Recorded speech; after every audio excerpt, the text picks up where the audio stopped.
Hey everyone, how's it going? This is Azrin, the language nerd here, owner of the Calgary Language Nerds, and welcome to today's podcast episode, and of course, YouTube video.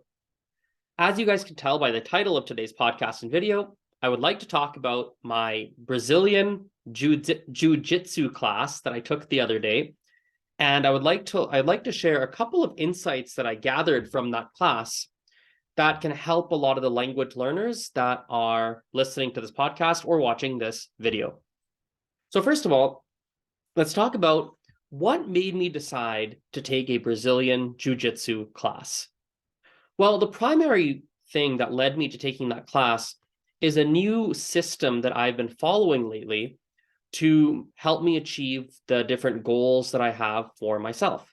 The system is relatively simple, and I'd actually recommend a lot of you to give it a try to see if it works for you too, because for me lately, it's been working wonders.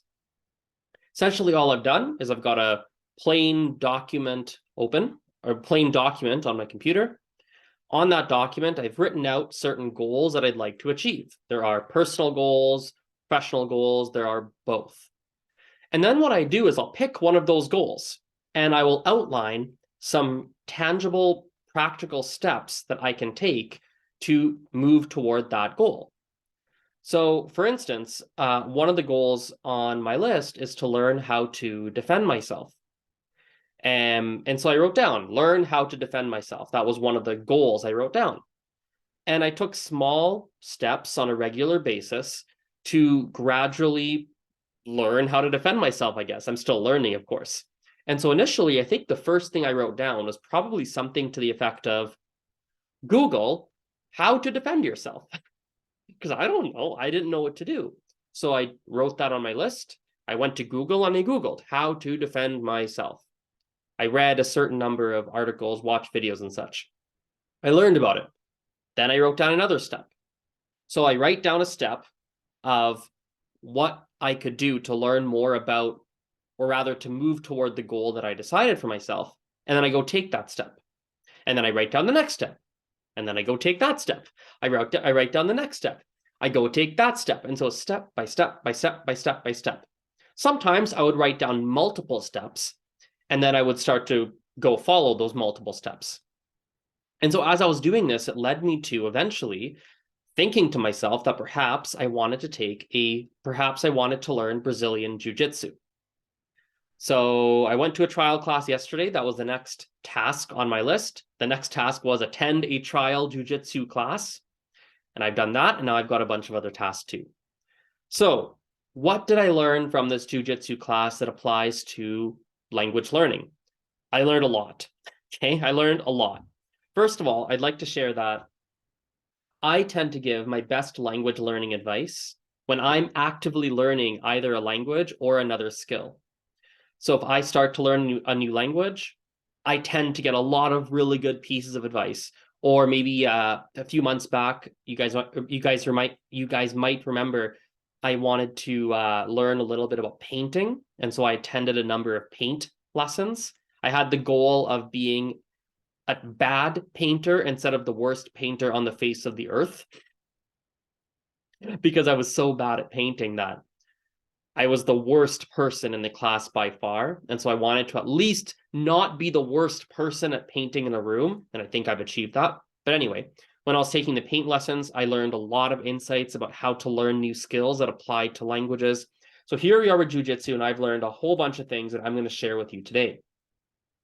The biggest thing is I am now able to relate the challenges that language learners face and struggle to overcome, because I faced and I'm continuing to face very similar challenges when it comes to Brazilian Jiu-Jitsu. So let me read. I wrote some down here on this piece of paper. Let me read some of them out to you. The first one was the thought that, man, I suck at this. That was the first thought. And I think a lot of language learners can probably relate to that feeling. You go to try do something, say something, understand something, read something in a language, it's really hard, and you think to yourself, this is difficult. Maybe I'm not cut out for this.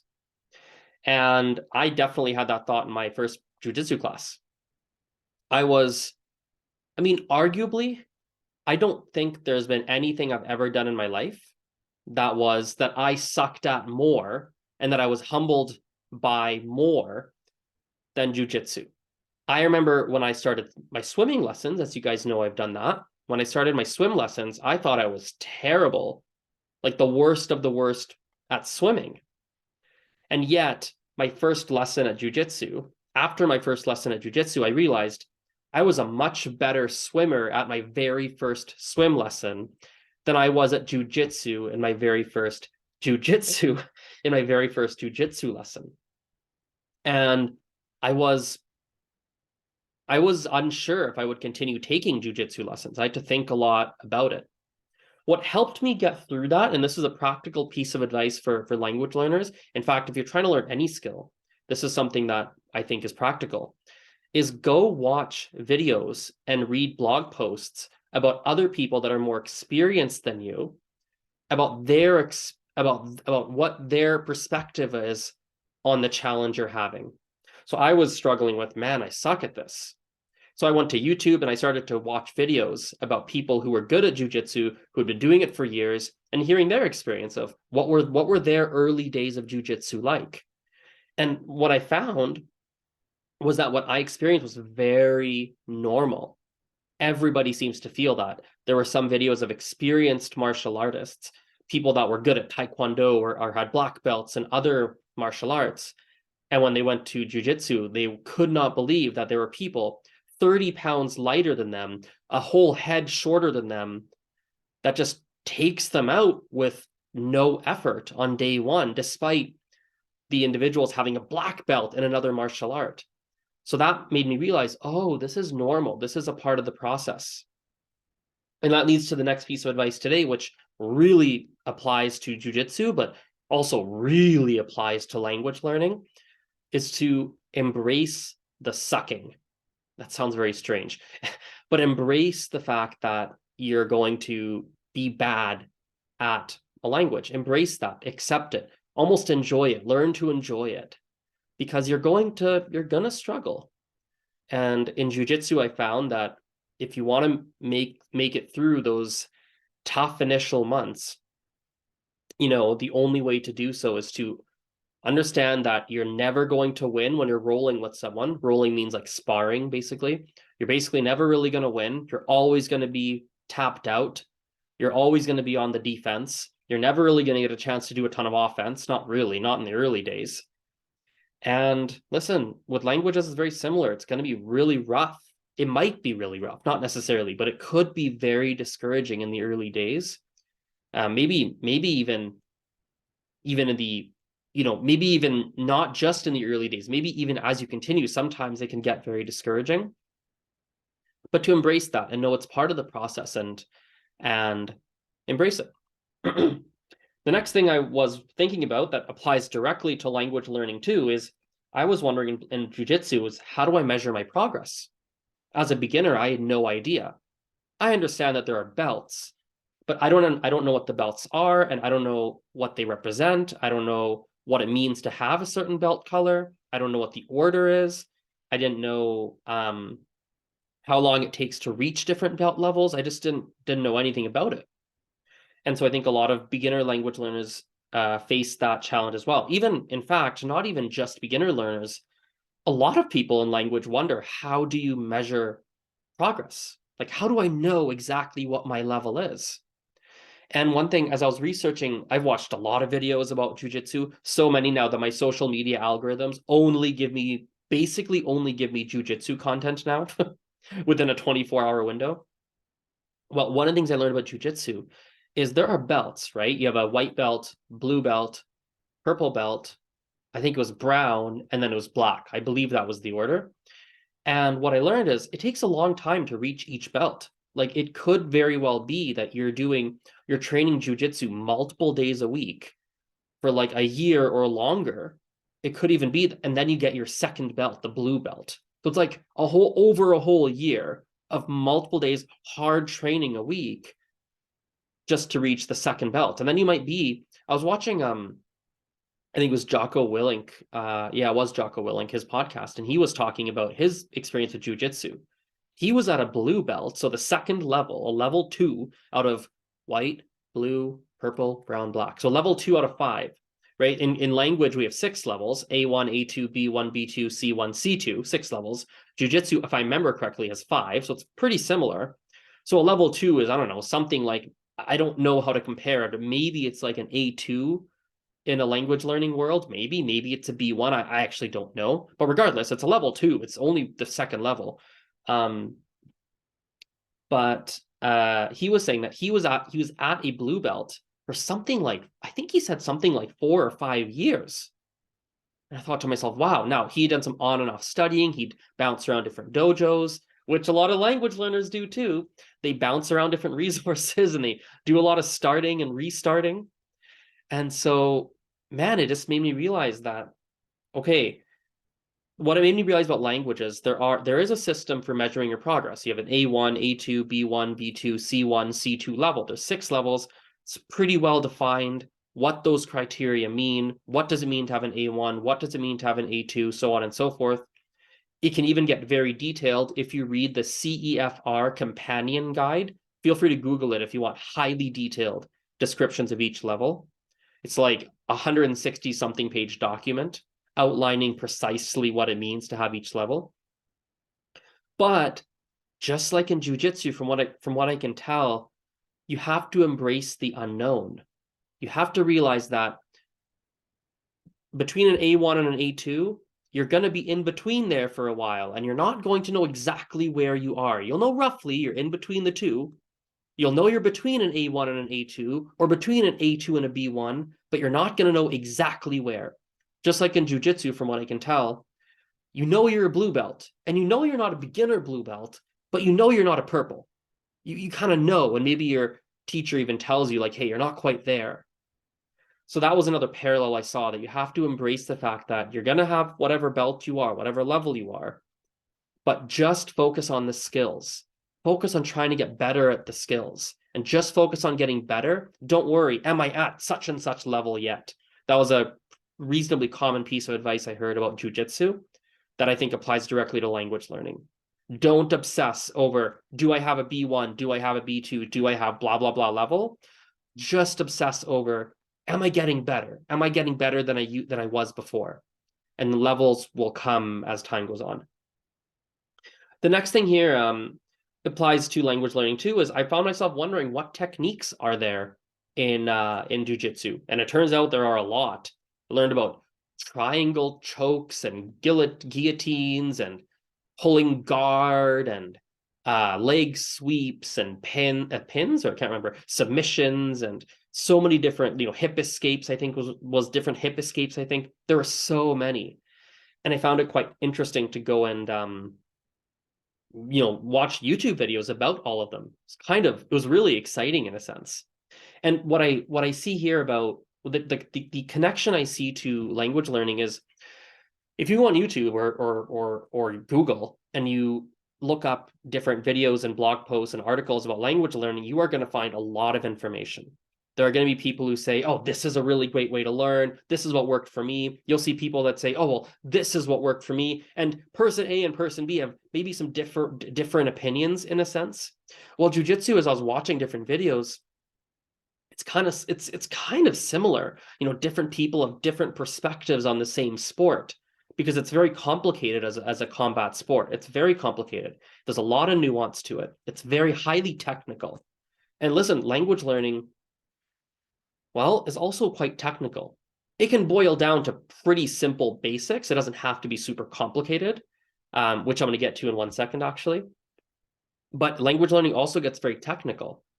So what helped me for jiu-jitsu, and I think works for language too, is go research like what people have to say about how to learn a language.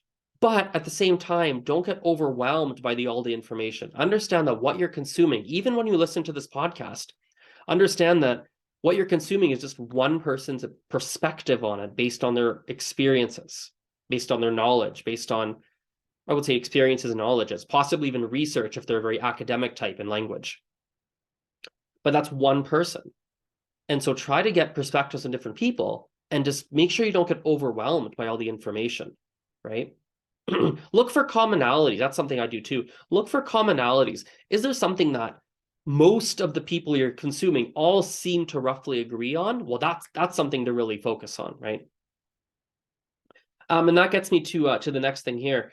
I was thinking about one question I had for myself is how do I make sure that I'm successful in jiu-jitsu? And there were a lot of different things that came up.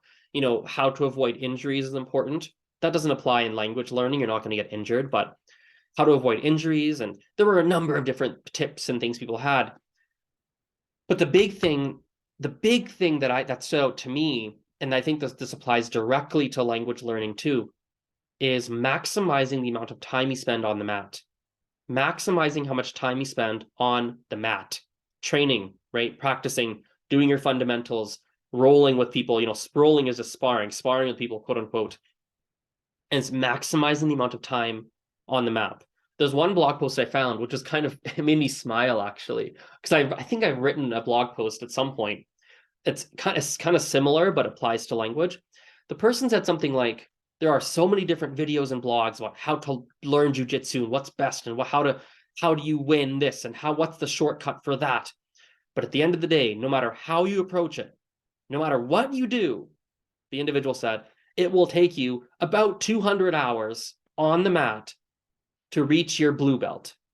And I was like, I don't know if that's true. Maybe it's 200 hours. I actually don't know. But it was interesting that he said, no matter how you really approach it, it's going to take you, roughly speaking, 200 hours on the mat training to get your blue belt, roughly speaking. And I thought to myself, wow, that's so similar to language. There are so many approaches. Yes, some things might be more effective than the other. Yes, certain things, might not have been ideal for you. Yes, you might waste a little bit of time on something that maybe you shouldn't have wasted your time on. But at the end of the day, it's going to take people, roughly speaking, people are going to take similar amounts of time to progress in a language. Similar. Some people a little faster, some a little slower, but roughly the same. And so the most important thing is just putting in the time, especially at the beginner levels. That's the cool thing, right? I was having a conversation with someone about this. If you haven't even started learning a language, actually 2 points. Sorry, I got a little distracted. So I was having a conversation about someone with this, and I also saw, I think it was a video on behavior hack on, it was behavior hack on Instagram, or, I really wish I remember who said it, but they tied together. First of all, whatever Instagram account it was, said something like, if you dedicate 100 hours to any skill in any way, shape, or form, you're going to be better than 95% of people at that skill. So 100 hours towards any skill makes you better than 95% of people in that skill. And I was like, wow. So for language, if you haven't even started learning, or if you just started, the first thing you got to do is log those 100 hours. I don't even care how you do it. I don't care particularly how you do it. You got to log those first 100 hours. Duolingo? Yeah, sure. Classes? Sure. Whatever, like Pimsleur? Fine. Like log those first 100 hours. Now, I don't know if it's exactly 100 hours. The point is, it might be 50, it might be 100, it might be 25. The point is, in those early days, who the heck cares how you learn? Log your hours. Just put in the time. I don't care how you put in the time. The luxury of language compared to jiu-jitsu is you're not going to hurt yourself. So put in the time. I don't care what you do, but if you haven't even started, just start. Who cares how you start? Just log that time. As you do that, you're going to realize things that worked for you, what didn't work for you, and you're going to learn how you learn. And that's going to help you determine what's the next best steps to take. Okay, moving on here. Something else I was thinking about when it came to jiu-jitsu is, am I ready to commit the time and the money to this martial art? And boy, I think a lot of language learners can relate to this. People wonder, especially when they're starting a new language, or maybe their first language, do I have the time for this? Do I really want to add that to my plate? Do I really want to spend the money on this? I run a language teaching business, so people often wonder, am I ready to commit the money to pay for private lessons or group lessons, things of that nature. They wonder that. And it's a fair question. I was wondering that about jiu-jitsu. And the way I got over it was is actually being more specific as what I meant by in my head of what I meant by saying commit the money and the time to this project. See, when you leave it vague, that's a vague statement. Am I ready to commit the time and money required for this project? It's a vague statement. And what made it easier for me is to say, am I willing to commit the time and money for this project for this period of time? So initially, when I was driving home from jiu-jitsu, my thought was, God, I don't know if I want to do this again, but I could go to one more class. I would definitely go to one more class for sure. Because it was hard. And I was like, oh, this is good for me, but boy, that was tough. And the most I could make myself do, and I was 100% committed to doing, would be attending one more lesson. Now that I sat on it, it's been a little over 24 hours now. A little over 24 hours. I've realized actually I would be ready to commit for a month. Like I would go for a month. More than that, I have no idea. Maybe I'd quit. I don't know, but I could commit for a month. And listen, for languages, it's the same. Oh, and by the way, a month, and I've thought to myself 2 times a week. There's 2 different days that work for me at this place that I go to, that I went to rather. And there are 2 days that work. So I thought to myself, twice a week for a month, with 1 or 2 odd weeks where maybe I only go once a week. I can commit to that. I can commit the money for that. I can commit the time for that. Yes, 100%. So if you're questioning, am I ready to commit the time or am I ready to commit the money to learning a language? And you're struggling with that question. Well, one thing that might help, it helped me for jiu-jitsu, is to narrow it down and go, am I ready to commit the time and money for this period of time, for one more lesson, for 1 week, for 1 month, for whatever it is? Make it more specific. Find the amount of time you're ready to commit, the amount of time and money you're ready to commit towards it. So maybe it's a week of time and $100. Well, that's actually a lot. A week, maybe it's 2 months of time and $100. Great. Do that. Commit to that. And then make the decision again. Okay, do I want to keep this going or not? Moving on, man, I got a long list of stuff. This is going to be a great, really long podcast and hopefully really helpful. I think I can get a lot of pieces of micro content from my social media platforms from this podcast and YouTube video here. So the next thought, and this is a big one. I think this is going to resonate with a good percentage of you. When I was at my jiu-jitsu class, or rather directly after, I found myself thinking, ugh, that was a good class, but it was so unstructured for me. It wasn't as organized as I would have liked it to be. Now, a lot of language learners feel this way. They feel like they can't organize their studies. They can't get their studies organized. And they feel like, man, how do I approach this in a way that's structured and logical? Like, how do I learn this tense and really get that tense down? How do I learn to speak about myself and really be able to talk about myself fluently? How do you do this in a structured way? Particularly, people feel this way when they're really good at one particular language skill, but they're bad at another. They're great at conversation, but they're terrible at listening. Or actually, maybe more commonly, they're terrible at conversation or way worse at conversation than they are at listening. Or they're super fluent, but their grammar sucks. They can speak in Mandarin, but they can't read a single character. So on and so forth. And so you're like, oh my God, how do I approach this in a way that's logical? And I had the same challenge because here I am in this group class for jiu-jitsu.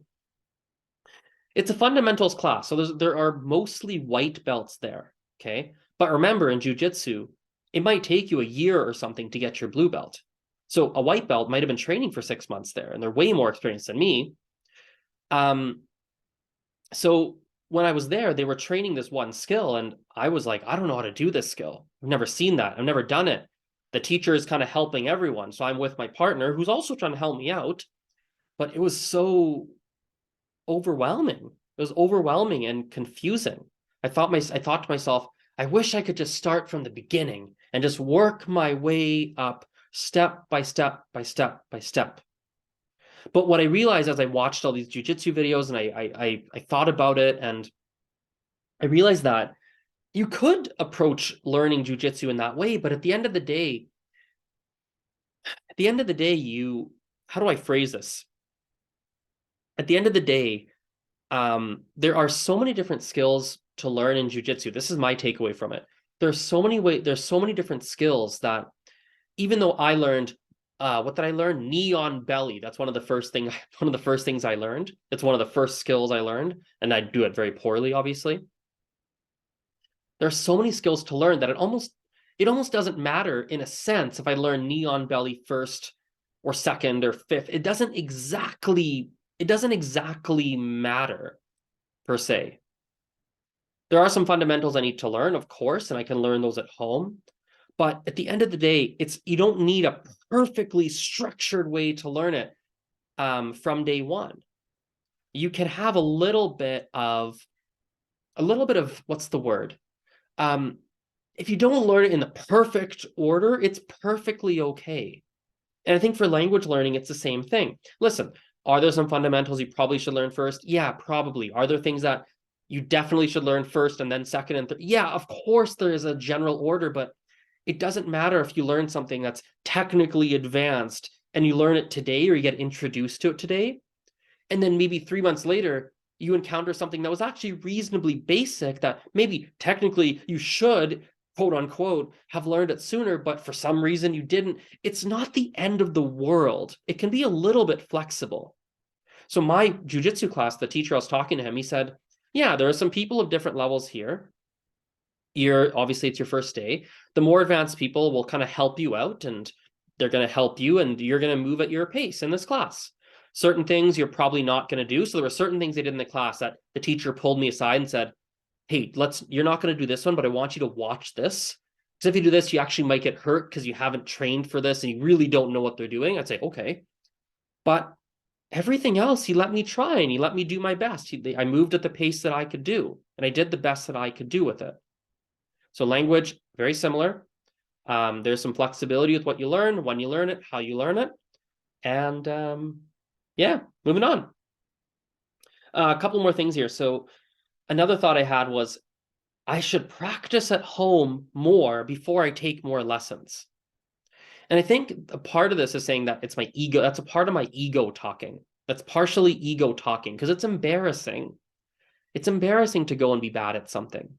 And it's embarrassing when you don't know what's an appropriate way to behave versus inappropriate. So I was thinking to myself, really, at jiu-jitsu is in the last 15 minutes of class, they always do some form of rolling and they kind of pair up and they roll together. And I was kind of nervous watching. I was like, I don't really want to do this. I almost want to attend class for a month and sit out of that part of the class.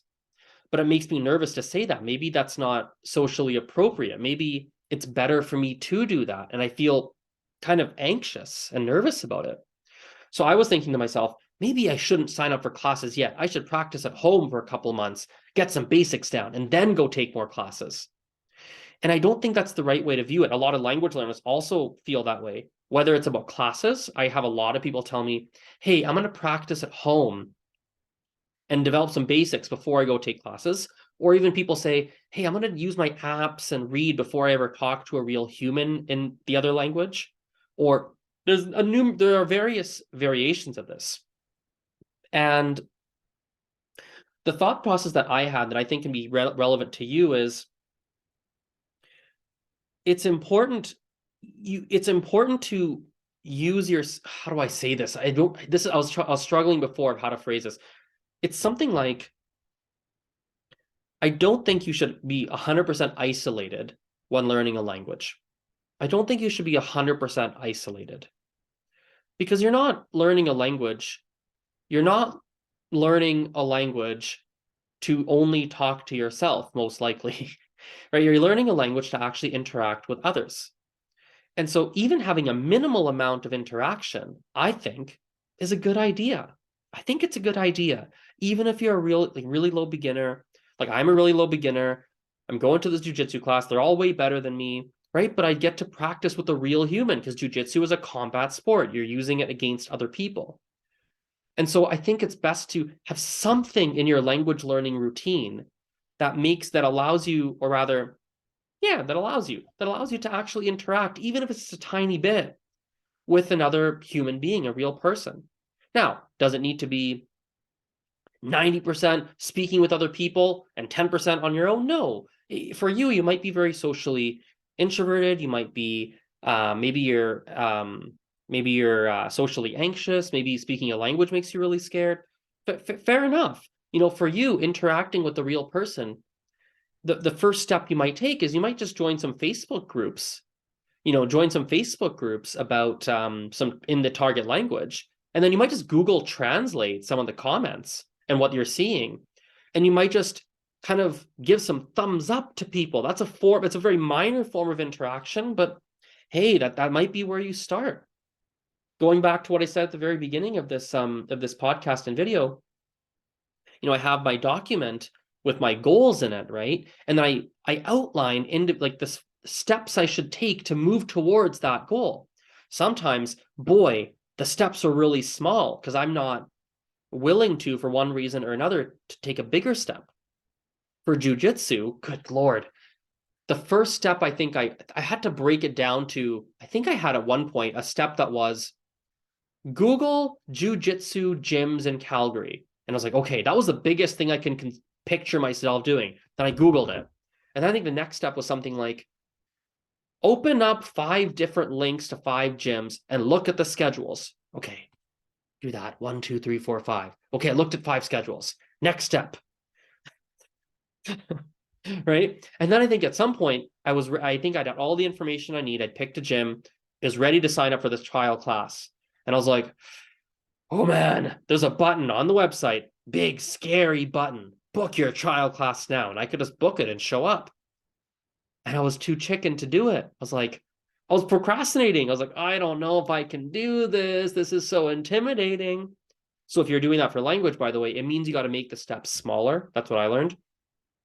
So I was too scared to click the book consultation button. So what I did instead was I thought, I would probably email the places asking them for more information. I would at least do that. So I emailed them. Some people answered. Right. The next day I was like, okay, I like this one guy's email. Maybe I'm going to call him. Maybe I'll call him before I actually show up. Let me just call him and see what vibe I get. Maybe I'll call 2 places and see what vibe I get. Thank God I did. One place I didn't like the vibe of the guy at all.